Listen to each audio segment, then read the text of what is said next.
بار برای همیشه سری‌ها و نمادهای نامگذاری BMW رو یاد بگیر. خودروهای BMW به 4 دسته کلی طبقه بندی میشن. دسته اول سری‌های 1 تا 8 که به ترتیب ابعاد خودرو بزرگتر و خودرو لوکس‌تر میشه. مثلا سری 7 به کشتی لوکس BMW معروفه.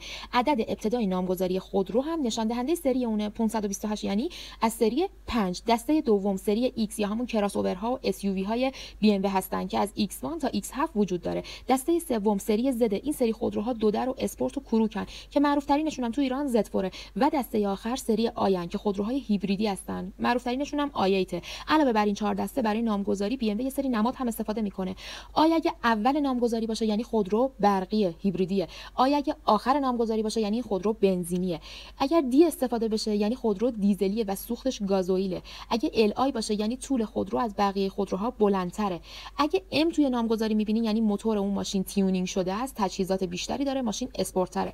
اگه استرایو رو میبینین یعنی ماشین یا دیفرانسیل عقب یا دیفرانسیل جلو. اگرم ایکس درایو رو میبینین یعنی ماشین 4 چرخش متحرکه و خوراک تفریحات کویریه.